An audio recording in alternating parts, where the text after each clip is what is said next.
तुम्ही आता असंच जावा वर कस काय अगोदर का याच्यावर प्रश्न उपस्थित केले जातात? हे बघा, हितील लोकप्रतिनिधी, हितील राजकीय नेते मंडळींनी हा आवाज उठवला पाहिजे.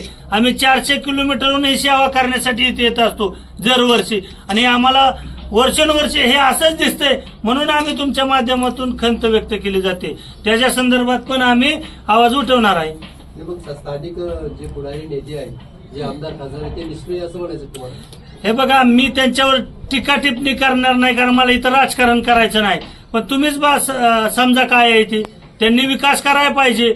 महाराष्ट्रात त्यांचे एक नाव ओळख झाली पाहिजे की राष्ट्रमाता माँसाहेब जिजाऊच्या मतदारसंघातला आमदार आहे, मी खासदार आहे, आणि महाराष्ट्रातील लोकांनी त्यांचं कौतुक केलं पाहिजे की ह्यांनी डेव्हलपमेंट केलं, विकास केला म्हणून. नाही, पण जे मकरंद आबा पाटीलचा तुम्ही निषेध केला, ते निष्क्रिय मंत्री आहे असं म्हणायचं? 100% मुंबईत बसून आदेश देताय तुम्ही. इथं येऊन का बैठक घेतली जात नाही? इथल्या प्रशासनाबरोबर बैठक घेतली पाहिजे होती. इथं तुम्हाला सांगतो, सगळ्या लोकप्रतिनिधी, इथल्या सर्व अधिकाऱ्यांना सूचना बसून सगळ्या बारीक गोष्टीवर लक्ष दिलं पाहिजे होतं. या राज्याचे कर्तव्यदक्ष माजी मुख्यमंत्री व उपमुख्यमंत्री एकनाथ शिंदे साहेब आषाढी वारी असून किंवा कार्तिकीला महापूजेच्या 3 दिवस आधी येऊन पाहणी करतात. काय वारकऱ्याला सुखसुविधा कमी आहेत तिथं मिटिंगा घेतात, आणि हे पालकमंत्री मुंबईत बसून आदेश देतात. त्याच्यामुळे मी त्यांचा निषेध करतो. तुम्ही आता एकनाथ शिंदेचा विषय काढला. एकनाथ शिंदेची तुम्ही घोषणा ऐकली असेल, 2000 कोटी दिले, 3000 कोटी दिले. मग मा जिजाऊंच्या विकासासाठी ते हजारो कोटी का देऊ शकतात? इथल्या लोकप्रतिनिधी त्यांना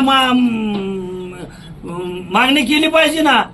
आणि ज्यावेळेस मुख्यमंत्री होते त्यावेळेस पैसे दिलेत ना इथं वरती आणि इथं सृष्टीवरती आणि इथं. बुलढाणा जिल्ह्याला 2 पालकमंत्री आहेत, संजय सावकारी पण आहेत, पालकमंत्री, त्यांचा निषेध करणार आहोत. हे बघा, मी काय सांगतो, सह असू नाही तर पालकमंत्री असू, दोघांचा मी निषेध करतो. यांनी इथे येऊन बैठक घेणं गरजेचे होते, आणि इथल्या प्रशासनाला फिरून स्वतः फिरून टॉयलेटची काय व्यवस्था करणार महिलांची? लाखो महिला येतात इथं, त्यांची काय व्यवस्था, राहण्याची सोय काय, हे बघायला पाहिजे होतं. यांनी काहीच बघितलं नाही. इथं काही सुखसुविधा दिसत नाहीत. त्यामुळे मी दोघांचाही निषेध करतो. मुख्यमंत्रीचा निषेध करणार? मुख्यमंत्र्याचा कशासाठी करायचा?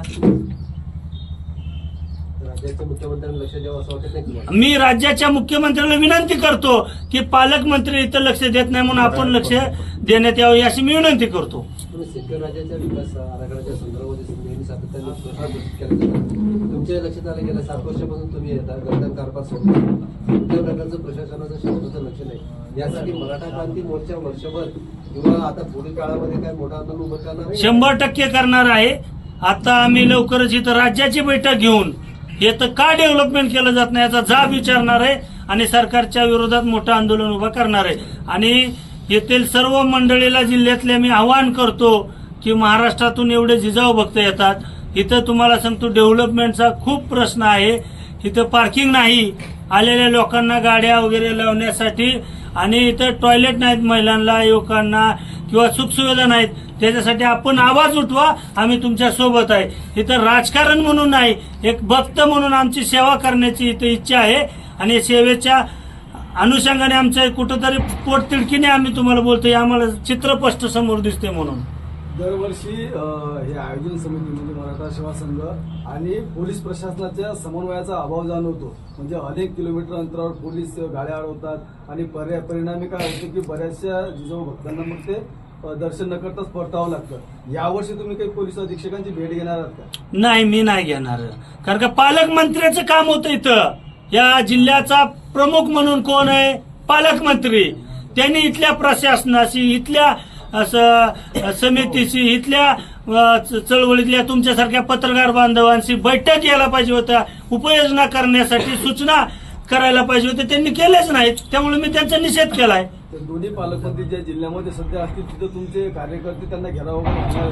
हे बघा, हे वेळ नाही सध्याचा घेराव घालण्याचा. आम्ही ह्याचं मोठं आंदोलन उभा करणार आहे, ह्यांना जाब विचारणार तर आहेच.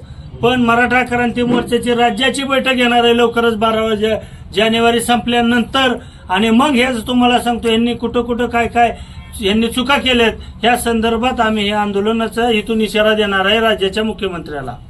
म्हटलं जे ऐतिहासिक वास्तू येशील राज्यातल्या फक्त आपण 12 जानेवारी पुरतेच येऊन तुम्ही हा आवाज उठवतात तर तुम्ही वर्षभर आमच्या स्थानिक लोकांसाठी तर प्रत्येक दिवस 12 जानेवारी समजा पण तुम्ही वर्षभर इथे येऊन नाही का ह्या विषयावर हात घालायला पाहिजे. फक्त काय होतं तुम्ही 12 जानेवारीच्या अनुषंगाने 8-10 दिवस आता स्टेटमेंट करता. आमची एक विनंती आहे की तुम्ही हेच काम वर्षभर येऊन इथं ज्या वास्तू आहे डागडुज झाली म्हणजे फार दयनीय अवस्था आहे तर याच्यावर वेळोवेळी फक्त 12 जानेवारी पुरताच आवाज न उठवता वर्षभर तुम्ही याच्यावर लढा द्यायला पाहिजे. 100% मी तेच सांगितलं की मी इथं राज्याच्या सर्व मराठा क्रांती मोर्चातील समन्वय असतील सर्व संघटनाची घेऊन इथं मी बैठक घेणार आहे आणि ह्याच्यावरती लक्ष केंद्रित करून मी वेळोवेळी ह्याच्यावर आवाज उठवणार आहे. कोण जबाबदार ठरतात नेमकं तुम्ही राज्यातले आता मुख्य? हे बघा या जिल्ह्याचा पालकमंत्री म्हणजे मुख्य असतो. यांनी इथं बैठक घेणं काळाची गरज होती. सिंदखेड राजा इथे येऊन सर्व प्रशासनाला सूचना द्यायला पाहिजे होत्या. प्रत्येक स्पॉटवर जाऊन इथं पार्किंगची हे जी सुविधा कुठलीही सुविधा होत नाही आणि या सर्व जिजाऊ भक्तांना त्या दिवशी म्हणजे 4-4 5-5 किलोमीटरवरून चालत यावं लागतं आणि इथं पाण्याची सोय नाही. इथं पैसे सांगतात की एवढा निधी दिला तेवढा दिला. निधी जातो कुठं? इथं निधी जातो कुठं? त्याचा विकास आणि डेव्हलपमेंट काय शून्य आहे. अहो राजे लखुजी राजे वाड्यातील सीसीटीव्ही बंद आहेत आणि पुरातन खातं तुम्हाला सांगतो दर्शनाला आलेल्या लोकांकडून चिठ्ठ्या फाडून वर्गणी म्हणजे त्यांच्याकडून तिकीट घेतलं जातं. हे काय प्रकार आहे?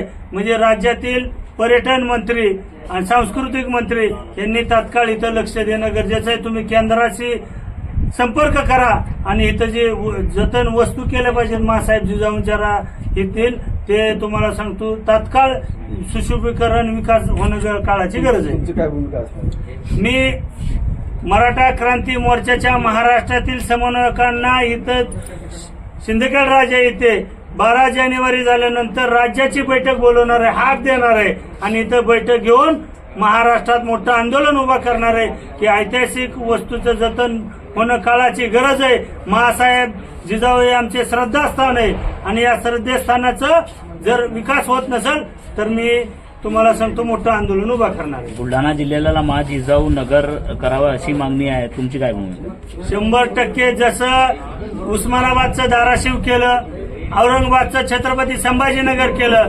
तसं राष्ट्रमाता मासाहेब जिजाऊंचं नाव या बुलढाणा जिल्ह्याला देणं काळाची गरज आहे. सर्व महाराष्ट्रातील जिजाऊ भक्तांची विनंती आणि मागणी पण आहे आणि तत्काळ राज्य सरकारने ही मागणी पूर्ण करावी अशी आमची त्यांच्याकडे मागणी आहे. सत्तेतले असलेले आमदार प्रतिनिधी हे खासदार आमदारांनी इथं मासाहेब जिजाऊंच्या विकास आराखड्या संदर्भात किंवा या ज्या डेव्हलपमेंटसाठी यांनी ह्याचा पाठपुरावा करणं काळाची गरज आहे.